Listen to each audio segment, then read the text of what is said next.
Big boss താരം മുൻ big boss താരം എന്ന് പറയുന്നതിനുപരി സോഷ്യൽ മീഡിയ ഇൻഫ്ലുവൻസർ എന്ന് പറയുന്നതായിരിക്കും ജാസ്മിനെ കുറിച്ച് പറയുമ്പോൾ ഏറ്റവും കൂടുതൽ നല്ലത്. കാരണം ബിഗ് ബോസിൽ വരുന്നതിന് മുമ്പ് തന്നെ സോഷ്യൽ മീഡിയയിൽ നല്ലൊരു ഇൻഫ്ലുവൻസർ ആയിരുന്നു ജാസ്മിൻ ജാഫർ എന്ന് പറയുന്നത്. ജാസ്മിനെ ഒരുപാട് ഫാൻ സപ്പോർട്ടും കാര്യങ്ങളും ഒക്കെയുള്ള ഒരു വ്യക്തിയായിരുന്നു ബിഗ് ബോസിൽ വരുന്നതിന് മുമ്പ്. പക്ഷെ ബിഗ് ബോസിൽ വന്നതിന് ശേഷം ഒരു പക്ക നെഗറ്റീവ് ഇമേജ് ഉണ്ടാക്കിയ ഒരു വ്യക്തിയാണ് ജാസ്മിൻ ജാഫർ. അതിനുശേഷം ബിഗ് ബോസിൽ നിന്ന് പുറത്തിറങ്ങിയതിന് ശേഷം ആ ഒരു നെഗറ്റീവ് ഇമേജ് ഒക്കെ കുറെയൊക്കെ നഷ്ടപ്പെട്ടിട്ടുമുണ്ട്. ഇല്ലാതെ അതൊക്കെ സോൾവ് ആയി ഇപ്പൊ നല്ല രീതിയിൽ മുന്നോട്ട് പോവായിരുന്നു ജാസ്മിൻ. പക്ഷേ ജാസ്മിൻ ഇപ്പിട്ട് ഒരു 8ന്റെ പണി കിട്ടിയിരിക്കുകയാണ്. ജാസ്മിൻ ഗുരുവായൂർ ക്ഷേത്രകുളത്തിൽ വെച്ച് ഒരു റീൽസ് ചിത്രീകരിച്ചു. അത് സോഷ്യൽ മീഡിയയിൽ തന്റെ യൂട്യൂബ് ചാനലിൽ പോസ്റ്റ് ചെയ്യുകയും ചെയ്തു. അവിടെ ജാസ്മിൻ ഇപ്പോ ആ സംഭവം കേസ് ആയിരിക്കുകയാണ്. ഗുരുവായൂർ ദേവസ്വം ബോർഡ് ഇപ്പോൾ കേസ് ഫയൽ ചെയ്തിരിക്കുകയാണ്. അനുമതിയില്ലാതെ അഥവാ ഹൈക്കോടതി വിധി ഉണ്ടായിട്ടും ആ വിധി ഉണ്ടായിട്ടും അതിനെ എതിരെയായിട്ട് വീഡിയോ ചിത്രീകരിച്ച് സോഷ്യൽ മീഡിയയിൽ പോസ്റ്റ് ചെയ്തു എന്നുള്ളതാണ് ജാസ്മിനെ എതിരെ ഇപ്പോൾ വന്നിട്ടുള്ള പരാതി എന്ന് പറയുന്നത്. നമുക്കറിയാവുന്ന കാര്യമാണ്. ജസ്ന എന്ന് പറയുന്ന ഒരു വ്യക്തി മൂലം ഒരു കോടതി കേസും ഹൈക്കോടതി അതിനുശേഷം വിധി പ്രഖ്യാപിക്കുകയും ചെയ്തു. ക്ഷേത്രത്തിന് പരിസരത്തും ക്ഷേത്രത്തിന്റെ ഉള്ളിലോ ഒന്നും തന്നെ റീൽസ് അങ്ങനെയുള്ള കാര്യങ്ങളൊന്നും തന്നെ ഷൂട്ട് ചെയ്യാൻ പാടില്ല എന്നൊരു വിധി ഹൈക്കോടതി വിധിച്ചിട്ടുണ്ടായിരുന്നു. ആ വിധി നിലനിൽക്കുമ്പോഴാണ് ഇപ്പോൾ ജാസ്മിൻ ഇങ്ങനൊരു കാര്യം ചെയ്തിരിക്കുന്നത്. അല്ല, എനിക്ക് ചോദിക്കാനുള്ള ഒരു കാര്യം, ഇപ്പൊ ജാസ്മിനെതിരെ ഇവര് കേസ് ഫയൽ ചെയ്തതിന് ശേഷം ജാസ്മിൻ യൂട്യൂബിൽ നിന്ന് വീഡിയോ ഡിലീറ്റ് ചെയ്തു കേട്ടോ. ഇപ്പൊ നിങ്ങൾ പോയി തപ്പിക്കഴിഞ്ഞ വീഡിയോ കിട്ടില്ല. വീഡിയോ ജാസ്മിൻ യൂട്യൂബിൽ നിന്ന് ഡിലീറ്റ് ചെയ്യുകയും ചെയ്തു. അല്ല, ഞാൻ ചോദിക്കട്ടെ, ഇവിടെ റീൽസ് ചിത്രീകരിക്കുന്നത് അവിടെ ആരും കണ്ടില്ലേ എന്നുള്ളതാണ് എന്റെ ഒന്നാമത്തെ ചോദ്യം. അല്ല, ക്ഷേത്രത്തിൽ വെച്ച് റീൽസ് ചിത്രീകരിക്കുമ്പോൾ കാല് വെള്ളത്തിലൊക്കെ ഇട്ട് വെള്ളമൊക്കെ ഇങ്ങനെ തട്ടി അങ്ങനെയൊക്കെ കളിക്കുന്നു. പിന്നെ അവിടുത്തെ കടകളിലൊക്കെ ചെന്ന് അവിടെ മുല്ലപ്പൂ വാങ്ങിച്ച് തലയിൽ വെക്കുന്നു. അങ്ങനെയൊക്കെയാണ് ആ വീഡിയോയിലുള്ളത്. വീഡിയോ ഞാൻ കണ്ടതാണ്. ഞാൻ വീഡിയോ നിങ്ങൾക്കായിട്ട് ഇതിൽ കാണിക്കുകയും ചെയ്യാം.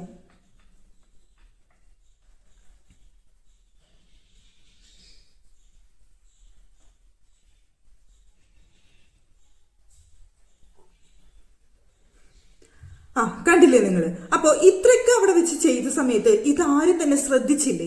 ആരും തന്നെ അവിടെ വിലക്കാനായിട്ടുണ്ടായിരുന്നില്ലേ? സെക്യൂരിറ്റി ഉണ്ടായിരുന്നില്ലേ? ഗുരുവായൂരും ദേവസ്വം ബോർഡിന്റെ ആരും തന്നെ ഉണ്ടായിരുന്നില്ലേ? അല്ലെങ്കിൽ ആ പരിസരത്ത് ഇങ്ങനെ ചെയ്യാൻ പാടില്ല ഇവിടെ എന്ന് പറഞ്ഞു കൊടുക്കാനായിട്ട് അവിടെ ജാസ്മിനെ എടുത്ത് പറഞ്ഞു മനസ്സിലാക്കാനായിട്ട് ആരും ഉണ്ടായിരുന്നില്ലേ എന്നുള്ളതാണ് എന്റെ ചോദ്യം. കാരണം എന്താണെന്നല്ലേ, കഴിഞ്ഞ മാസം, അതായത് എനിക്ക് കഴിഞ്ഞ മാസമല്ല, മെയ് മാസത്തില് എന്റെ മോളുടെ ഡാൻസിന്റെ അരങ്ങേറ്റായിരുന്നു ഗുരുവായൂർ വെച്ചിട്ട്. അവിടെ വെച്ചിട്ട് എനിക്ക് പെട്ടത് ഈ ഹൈക്കോടതി വിധി എനിക്ക് ഓർമ്മയുണ്ടായിരുന്നില്ല. ഇപ്പൊ ജാസ്മിനെ പോലെ തന്നെ എനിക്കും അത് ഓർമ്മയുണ്ടായിരുന്നില്ല. ഓർമ്മയില്ലാത്തത് കൊണ്ട് ഞാൻ അവിടെ വെച്ചിട്ട് ഷൂട്ട് ചെയ്യാനായിട്ട് ഫോണൊക്കെ എടുത്ത് മോളെ അവിടെ പിടിച്ച് നിർത്തിയ സമയത്ത് സെക്യൂരിറ്റി എൻ്റെ അടുത്ത് വന്ന് പറഞ്ഞു, അയ്യോ മോളെ ഇവിടെ വെച്ചിട്ട് ഷൂട്ട് ചെയ്യാൻ പാടില്ല, ഹൈക്കോടതി വിധിയുള്ളതാണ്, അറിയില്ലേന്ന് ചോദിച്ചു. അപ്പൊ തന്നെ അയ്യോ സോറി, ചെയ്യാൻ പാടില്ല എന്ന് എനിക്ക് പെട്ടെന്ന് ഓർമ്മയുണ്ടായിരുന്നില്ല, വിധിയുടെ കാര്യം ഓർമ്മയില്ലാണ്ട് ചെയ്തതാണ് കേട്ടോ എന്ന് പറഞ്ഞിട്ട് ഞാൻ അവിടെ നിന്ന് എടുക്കാതെ തിരിച്ചു പോന്നു.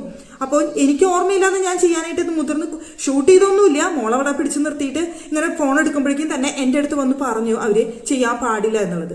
അപ്പൊ എനിക്ക് ചോദിക്കാനുള്ളൊരു കാര്യം എന്ന് പറയുന്നത്, അപ്പൊ ജാസ്മിൻ ഇത്രയും കാര്യങ്ങൾ അവിടെ ചെയ്യുന്നത് വരെ ഒരാൾ പോലും അത് കണ്ടില്ലേ? ചോദ്യം ചെയ്യാനായിട്ട് ആരുണ്ടായിരുന്നില്ലേ? അല്ലെങ്കിൽ പറഞ്ഞു മനസ്സിലാക്കാനായിട്ട് ആരുണ്ടായിരുന്നില്ലേ എന്നുള്ളതാണ് എനിക്ക് ചോദിക്കാനുള്ള ഒരു കാര്യം എന്ന് പറയുന്നത്. ആരും തന്നെ ആ സമയത്ത് അവിടെ പ്രതികരിച്ചിട്ടില്ല. അപ്പൊ ഈ ജാസ്മിനെ സംബന്ധിച്ചിടത്തോളം ഹൈക്കോടതി വിധിയുടെ കാര്യം ക്ഷേത്രത്തിന് അകത്തായിരിക്കുമെന്ന് ചിലപ്പോൾ ജാസ്മിൻ കരുതിയിട്ടുണ്ടായിരിക്കാം. ക്ഷേത്രത്തിന് പുറത്താണല്ലോ കുളം നിൽക്കുന്നത്, കുളത്തിൽ വെച്ചാണ് ഷൂട്ടിംഗ് നടത്തിയിട്ടുള്ളത് കൂടുതലായിട്ട്, പിന്നെ കടകളിലുമാണ്. അപ്പോ അങ്ങനെയായിരിക്കാം എന്ന് വിചാരിച്ചിട്ടായിരിക്കും ചിലപ്പോൾ ഷൂട്ടിംഗ് നടത്തിയിട്ടുണ്ടായിരിക്കാം, അറിയില്ല എനിക്ക്, ഞാൻ പറഞ്ഞതാണ്.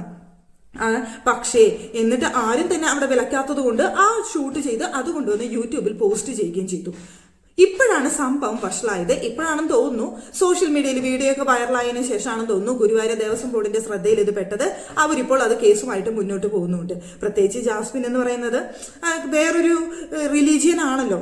അങ്ങനെയാവുമ്പോഴും അത് വീണ്ടും പ്രശ്നത്തിലേക്ക് വഴിതെളിക്കും. അവിടെ നോക്കുന്ന സമയത്ത് ജസ്റ്റിന് അവിടെ വന്ന് വീഡിയോ എടുത്തു എന്ന് പറഞ്ഞിട്ടാണ് കോടതി കേസും കാര്യങ്ങളൊക്കെ ആയിട്ട് ഹൈക്കോടതി വിധി വരുന്ന ഒരു സംഭവം ഉണ്ടായിരുന്നു. അപ്പോൾ ജാസ്മിൻ വന്നിട്ട് വീണ്ടും അതേ കാര്യം ചെയ്തു എന്ന് പറയുന്ന എല്ലാവരും സംഭവിച്ചു തരുന്ന കാര്യമാവില്ലല്ലോ. പ്രത്യേകിച്ച് ഇതിപ്പോ ജാതി മതം അങ്ങനെയുള്ള വിഷയങ്ങളൊക്കെ ഇതിലേക്ക് വരുമോ ഇല്ലയെന്നൊന്നും എനിക്ക് അറിയില്ല. ഞാൻ പറഞ്ഞു എന്ന് മാത്രം. ചിലപ്പോൾ അങ്ങനെയും വരാം. പക്ഷേ ഇതിപ്പോ പുറത്തു വെച്ചായതുകൊണ്ട് അങ്ങനെയൊന്നും വരില്ല എന്ന് ഞാൻ വിചാരിക്കുന്നു. അങ്ങനെ ജാതി മതമൊന്നും ഇതിലെടുത്തിടേണ്ട കാര്യമില്ല. ഇതിപ്പോ ഒന്നല്ലെങ്കിൽ ജാസ്മിൻ അറിയാതെ ചെയ്തത്, അല്ലാന്നുണ്ടെങ്കിൽ ആരുടെയോ അനുവാദം കിട്ടിയിട്ട് ചെയ്തത്. ക്ഷേത്രകുളത്തിൽ വെച്ചിട്ട് ചെയ്യുന്ന സമയത്ത് എങ്ങനെ പോയാലും ചുറ്റും ആളുകൾ ഉണ്ടാവാനുള്ള ചാൻസ് വളരെയധികം കൂടുതലാണ്. ഗുരുവായൂർ ക്ഷേത്രം എന്ന് പറയുന്നത് അവിടെ ശനി ഞായർ അങ്ങനെ ഒരു ദിവസവും മുടക്കില്ല. എല്ലായ്പ്പോഴും ക്ഷേത്രത്തിൽ നിറച്ച ആളുകൾ ഉണ്ടാവുന്ന സ്ഥലമാണ് ഗുരുവായൂർ ക്ഷേത്രം എന്ന് പറയുന്നത്. അപ്പൊ ചുറ്റും ഈ ജാസ്മിൻ അവിടെ ഷൂട്ട് ചെയ്യുന്ന സമയത്ത് ആളുകൾ ഉണ്ടാവാനുള്ള ചാൻസ് ഉണ്ട്, സെക്യൂരിറ്റി ഉണ്ടാവാനുള്ള ചാൻസ് ഉണ്ട്. അങ്ങനെ എല്ലാവരും ഉണ്ടാവാനുള്ള ചാൻസ് ഉണ്ട്. ആരെങ്കിലും ഒക്കെ കണ്ടിട്ടുണ്ടായിരിക്കും, ആരെങ്കിലും ഒക്കെ ജാസ്മിന്റെ അടുത്ത് ചിലപ്പോൾ പറഞ്ഞിട്ടുണ്ടായിരിക്കാം.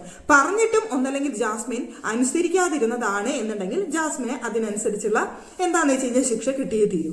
അല്ല ജാസ്മിൻ അറിയാതെ ചെയ്തതാണെന്നുണ്ടെങ്കിൽ ജാസ്മിൻ ഇപ്പൊ ഇതിന് നമുക്ക് കുറ്റം പറയാനായിട്ട് സാധിക്കില്ല. ഇവിടെ കുറ്റം പറയേണ്ടി വരാം. നമുക്ക് എങ്ങനെ പോയാലും അവിടെയുള്ള സെക്യൂരിറ്റി ജീവനക്കാർ അല്ലെങ്കിൽ ദേവസ്വം ബോർഡിനെ ഒക്കെ തന്നെയായിരിക്കും അവരിത് അറിഞ്ഞില്ലേ, കണ്ടില്ലേ, അവിടെ ചോദ്യം ചെയ്തില്ലേ, പറഞ്ഞില്ലേ എന്ന് നമുക്ക് ചോദിക്കേണ്ടി വരും. ഇതാണ് അവിടെ സംഭവിച്ചിട്ടുള്ളത് എന്നാണ് നിലവിൽ എനിക്ക് തോന്നുന്ന ഒരു കാര്യം. എന്തായാലും ഇപ്പൊ സംഭവം കേസും കൂട്ടൊക്കെ ആയിട്ടുണ്ട്. ഇപ്പൊ എല്ലാ വാർത്താ ചാനലുകളിലൊക്കെ ന്യൂസ് വന്നിട്ടുണ്ട്.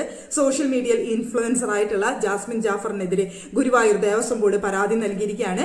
ക്ഷേത്രകുളത്തിൽ വെച്ച് റീൽസ് ചിത്രീകരിച്ചു എന്ന് പറഞ്ഞിട്ട് ഇപ്പൊ കേസൊക്കെ ഫയലായിട്ടുണ്ട്. ഇപ്പൊ ജാസ്മിൻ ആണെന്നുണ്ടെങ്കിൽ സ്വന്തം യൂട്യൂബ് ചാനലിൽ നിന്ന് ആ വീഡിയോ റിമൂവ് ചെയ്യുകയും ചെയ്തിട്ടുണ്ട്. പ്രശ്നമായി എന്ന് പറഞ്ഞപ്പോ ജാസ്മിൻ അത് ഡിലീറ്റ് ചെയ്ത് കളഞ്ഞിട്ടുമുണ്ട്. പക്ഷേ സംഭവം ഇവിടെ കൊണ്ട് അവസാനിക്കുന്നു എന്ന് എനിക്ക് തോന്നുന്നില്ല. ഇനിയിപ്പോ ജാസ്മിൻ ഇതിന്റെ കൃത്യമായ ഇതുമായിട്ട് ഒരു എക്സ്പ്ലനേഷൻ വീഡിയോ ചെയ്യേണ്ടി വരും. ഒന്നല്ലെങ്കിൽ ഞാൻ അറിയാതെ ചെയ്തതാണ് എന്നുള്ളതായിരിക്കണം, അല്ലെങ്കിൽ എനിക്ക് മറ്റുള്ളവരുടെ അനുവാദം കിട്ടിയിട്ട് ചെയ്തതാണ് എന്നുള്ളതായിരിക്കണം. ഇതിലേതാണ് ജാസ്മിൻ വന്ന് പറയുക എന്ന് നമുക്കറിയില്ല. എന്തായാലും ഇതിന്റെ ഉത്തരം പറയേണ്ടത് ജാസ്മിൻ തന്നെയാണ്. ജാസ്മിന്റെ ഭാഗത്തു നിന്നുണ്ടായിട്ടുള്ള ഫോൾട്ടാണ്. അപ്പോൾ കൃത്യമായ മറുപടി ജനങ്ങൾക്ക് തരേണ്ടത് ജാസ്മിൻ തന്നെയാണ്. ജാസ്മിന്റെ ഇതിനെതിരെയെന്ന് നമുക്ക് പറയാനായിട്ട് സാധിക്കില്ല. ഇതിന്റെ എക്സ്പ്ലനേഷൻ വീഡിയോ നമുക്ക് അടുത്ത് തന്നെ പ്രതീക്ഷിക്കാം എന്ന് ഞാൻ കരുതുന്നു. എന്ന് വെച്ച് കഴിഞ്ഞാൽ ഇതിപ്പോ ഗുരുവായൂർ ക്ഷേത്രത്തിൽ റീൽസ് ചിത്രീകരിച്ചു എന്ന് പറഞ്ഞിട്ട് അതും ഇത്രയും വലിയ കേസും കൂട്ടം പ്രശ്നങ്ങളൊക്കെ ആവുന്ന സമയത്ത് ഇതിനെ മറുപടി തരാതിരിക്കാനായിട്ട് ജാസ്മിന് ഒരിക്കലും കഴിയില്ല. ഇപ്പൊ ബിഗ് ബോസ് വീടിനുള്ളിൽ നിൽക്കുന്ന സമയത്ത് ഇവിടെ ഒരുപാട് പ്രശ്നങ്ങളും വിഷയങ്ങളും കാര്യങ്ങളും പക്കാ നെഗറ്റീവായിട്ട് പോയോണ്ടിരുന്ന വ്യക്തിയാണ് ജാസ്മിൻ. ആ സമയത്ത് ജാസ്മിനോട് പ്രതികരിക്കാൻ പറ്റിയില്ലെങ്കിൽ പോലും ബിഗ് ബോസ് വീട്ടിനുള്ളിൽ നിന്ന് ഇറങ്ങിയതിന് ശേഷം ജാസ്മിൻ കുറെ കാര്യങ്ങൾക്കൊക്കെ പ്രതികരിക്കും, എല്ലാ കാര്യങ്ങൾക്കും മറുപടി തരും ഒക്കെ ചെയ്തിട്ടുണ്ട് കുറച്ചൊക്കെ. പിന്നെ അതിന് ശേഷം അങ്ങനെ പ്രതികരണവും ആ മറുപടികളും ഒക്കെ കിട്ടിയതിന് ശേഷം ജാസ്മിന്റെ അടുത്തുള്ള ഇഷ്ടക്കേട് അല്ലെങ്കിൽ ദേഷ്യം ഒരുവിധം ജനങ്ങളുടെ ഒക്കെ മാറിയിട്ടുണ്ട്. എന്ന് വെച്ച് കഴിഞ്ഞാൽ കുഴപ്പമില്ലല്ലോ എന്ന് തോന്നിയിട്ട് ഒരുപാട് പേർക്ക്. പക്ഷെ ഇപ്പോഴും ജാസ്മിനോട് ഭയങ്കര പക്ക നെഗറ്റീവും ഇഷ്ടക്കേടും ദേഷ്യവും കൊണ്ട് നടക്കുന്ന ഒരുപാട് ആളുകൾ ഇപ്പോഴും ഉണ്ട് വേണം. അപ്പൊ അങ്ങനെ നോക്കുന്ന സമയത്ത് ജാസ്മിൻ ഇത് നെഗറ്റീവ് അടിക്കാനുള്ള ചാൻസ് ഉണ്ട്. എന്ന് വെച്ച് കഴിഞ്ഞാൽ ഒരുപാട് പേർക്ക് ഇപ്പോഴും ഇഷ്ടമല്ല ജാസ്മിൻ ബിഗ് ബോസ് വീടിനുള്ളിൽ കാണിച്ചു കൂട്ടിയ കാര്യങ്ങൾ വെച്ച് നോക്കുമ്പോൾ അത് വളരെ മോശം കുട്ടിയാണെന്ന് ചിത്രീകരിക്കുന്ന തരത്തിൽ ജാസ്മിനെ കുറിച്ച് പറയുന്നവരുമുണ്ട്. അപ്പൊ അവരുടെ കയ്യിൽ കിട്ടിയ ഒരു വടിയായിരിക്കും ചിലപ്പോൾ ഈ പറയുന്ന ഗുരുവായൂർ വെച്ചിട്ടുള്ള റീൽസ് ചിത്രീകരിക്കണം. അപ്പൊ ഈ ചിത്രീകരണത്തെ കുറിച്ച് പറഞ്ഞുകൊണ്ട് ചിലപ്പോൾ അത് വെച്ചിട്ട് ജാസ്മിനെ ഒരു കൊട്ടു കൊടുക്കാനുള്ള ചാൻസ് ഞാൻ കാണുന്നുണ്ട്. കിട്ടിയ ചാൻസ് അല്ലേ, അപ്പോ ജാസ്മിനെതിരെ പ്രയോഗിക്കാനായിട്ട് കിട്ടിയ ചാൻസ് എന്തായാലും ഉപയോഗിക്കാനായിട്ട് കുറച്ച് ആൾക്കാർ മുതിരും എന്നുള്ള കാര്യത്തിൽ സംശയമില്ല.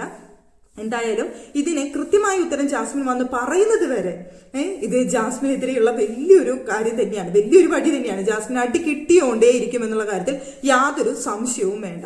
പ്രത്യേകിച്ച് ഗുരുവായൂർ പോലുള്ള ഒരു അമ്പലം ആയതുകൊണ്ട് തന്നെ. അതായത് നമുക്കറിയാം അത്രയും പ്രശസ്തി ആർജിച്ച ഒരു അമ്പലമാണ് ഗുരുവായൂർ എന്ന് പറയുന്ന അമ്പലം. ആ അമ്പലത്തിൽ വെച്ച് ചെയ്യരുത് എന്ന് ഹൈക്കോടതി വിധിയുണ്ടായിട്ടും ഒരു വ്യക്തി അത് വീഡിയോ ചിത്രീകരിക്കുകയും സോഷ്യൽ മീഡിയയിൽ പോസ്റ്റ് ചെയ്യുകയും ചെയ്തത് ചോദ്യം ചെയ്യപ്പെടേണ്ട ഒരു കാര്യം തന്നെയാണ്. അത് തന്നെയാണ് ഇപ്പൊ ചോദ്യം ചെയ്യപ്പെട്ടിട്ടുള്ളത്. വ്യക്തമായ ഉത്തരം തരേണ്ടത് ജാസ്മിൻ ജാഫർ എന്ന് പറയുന്ന വ്യക്തിയുടെ ഉത്തരവാദിത്തമായിട്ട് ഞാൻ കാണുന്നു. ഇതിലിപ്പോ രണ്ടുപേരുടെ ഭാഗത്തും തെറ്റ് ഞാൻ കാണുന്നുണ്ട്. ജാസ്മിന്റെ ഭാഗത്തും തെറ്റ് കാണുന്നുണ്ട്. ദേവസ്വം ബോർഡ് അല്ലെങ്കിൽ ഗുരുവായൂർ ദേവസ്വം ബോർഡ് അല്ലെങ്കിൽ അവിടെയുള്ള ആൾക്കാരുടെ ഭാഗത്തും നമുക്ക് തെറ്റ് പറയാതിരിക്കാനായിട്ട് കഴിയില്ല. ഒരാളെ മാത്രമായി ഇതിൽ കുറ്റപ്പെടുത്താൻ സാധിക്കില്ല എന്നുള്ളതാണ് എനിക്ക് തോന്നിയ ഒരു കാര്യം എന്ന് പറയുന്നത്.